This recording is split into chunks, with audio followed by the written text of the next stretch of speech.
ਅੱਛਾ ਜੀ, ਪਾਕਿਸਤਾਨ ਦੇ ਵਿੱਚ ਨਾ ਇੱਕ ਤੇ ਪਾਣੀ ਨਹਿਰੀ ਹੈ, ਨਹਿਰੀ ਪਾਣੀ ਤੋਂ ਇਲਾਵਾ ਇਹ ਟਿਊਬਵੈੱਲਾਂ ਦਾ ਬਹੁਤ ਰੁਝਾਨ ਹੈ ਕਿਉਂਕਿ ਪਾਣੀ ਦੀ ਕਮੀ ਆ ਵਿੱਚ ਬੰਦੀਆਂ ਹੋ ਜਾਂਦੀਆਂ ਨੇ ਉਹਦਾ ਕਰਕੇ ਤੇ ਘੱਟ ਹੋ ਜਾਂਦਾ। ਆਪਾਂ ਜੁਗਾੜ ਲਾਇਆ, ਨਾਲ ਨਹਿਰੀ ਪਾਣੀ ਲਾਇਆ ਵਾ ਤੇ ਨਾਲ ਆਪਣਾ ਟਿਊਬਵੈੱਲ ਚਲਾਇਆ।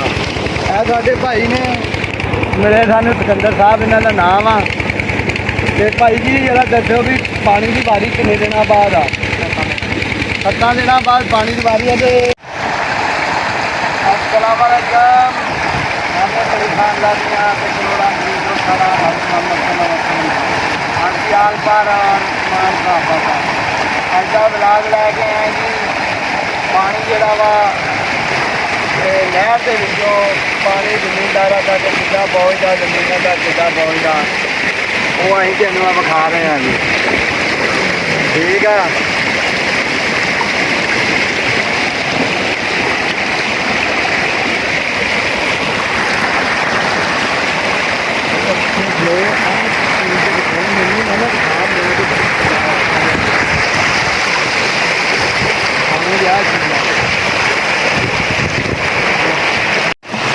अच्छा जी, आ नहर आ रही है तेरे सामने सजाओ, वेखो नहर आ रही है। ठीक है, अगों ये पानी डिवाइड हो जाता तिना चौवां पिंडां नूं। ठीक है, उहदे विच एक आ वा टेल, एक आ टेल वा, एक आ वा ते एक ओ वा। ए वेखो आ पानी इधर नूं जा रहा विंजवां नूं, ए सोने टोबे नूं जा रहा, ए विंजवां नूं जा रहा। ठीक है, ਇਹ ਜਿਹੜਾ ਮੱਦੋਆਣੇ ਨੂੰ ਤੇ ਇਹ ਭੜੋਲੇ ਵਾਲੇ ਨੂੰ, ਇਹ ਤਿੰਨ ਚਾਰ ਨੇ ਪਾਣੀ ਦੇ ਰਹੀਏ। ਠੀਕ ਆ, ਆ ਇਧਰੋਂ ਪਾਣੀ ਆਉਂਦਾ ਵਾ ਪਾਣੀ ਦੀ। ਇਹ ਪਾਕਿਸਤਾਨ ਤੇ ਇੰਡੀਆ ਦੇ ਵਿੱਚ ਹੀ ਆ ਸਿਰਫ ਇੱਦਾਂ ਦਾ ਮਾਹੌਲ, ਪਾਣੀ ਵੀ ਖੁੱਲ੍ਹਾ ਤੇ ਔਰ ਇਹਦੀ ਤਸੀਰ ਵੀ ਖੁੱਲ੍ਹੀ। ਪਾਣੀ ਦੀ ਜਰਾ ਸਪੀਡ ਨੂੰ ਚੈੱਕ ਕਰੋ, ਇੱਦਾਂ ਪਾਣੀ ਡਿੱਗਦਾ।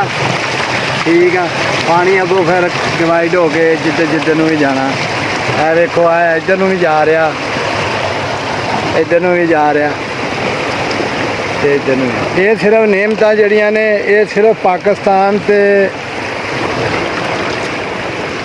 इंडिया दो मुल्कां दे विच ने, बाकी सारे पानी नूं तरसदे ने।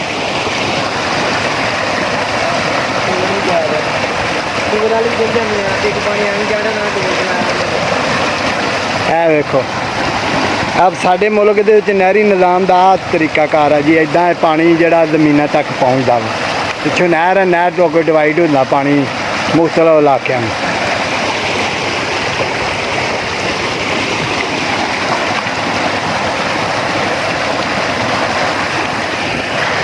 मेरे पिछे भी जा रहा जी वो तोड़, ए खाल, इन्होंने पंजाबी च खाल आंदे आ ते बाकी जबाना का कोई पता नहीं गा की आंदे आ।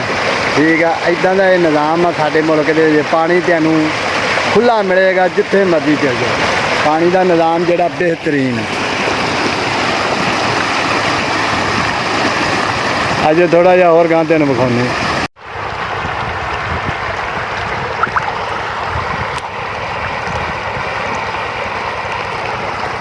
लो जी, आ तेल का निज़ाम आ पाकिस्तान दे विच, इदां ज़मीनां तक पानी पहुँचदा।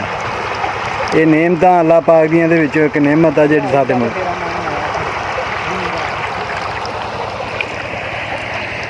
मुंडा आया जी पानी वेखण भी, किते पानी अगों टेल नूं डक्का ही ना डटिया होवे।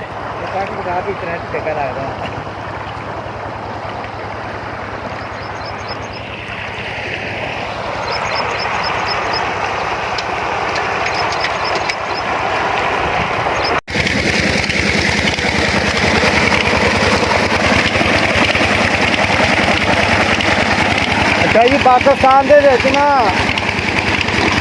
एक तो पानी नहरी है, नहरी पानी तो इलावा टूबलों का बहुत रुझान है क्योंकि पानी की कमी आ विच बंदियां हो जांदियां ने उहदा करके ते घट हो जाता। आप जुगाड़ लाया, नाल नहरी पानी लाया वा ते नाल अपना ट्यूबवैल चलाया। ਇਹ ਸਾਡੇ भाई ने मिले सानू, सिकंदर साहब इन्हां दा नाम आ। ते भाई जी जरा दस्सो भी पानी की वारी किन्ने दिनों बाद आ? 7 दिनों बाद पानी की वारी है। तो एक किले नूं किन्ना पानी?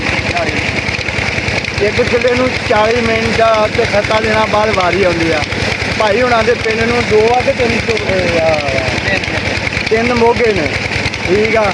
ਤੇ ਪਾਣੀ ਦੀ ਵਾਫਰ ਮਕਦਾਰ ਆ, ਸਿਰਫ ਜ਼ਾਇਆ ਕਰਦੇ ਆ ਵੀ ਲਾਉਣ ਦਾ ਨਿਜ਼ਾਮ ਨਿਗਾ ਹੈਗਾ।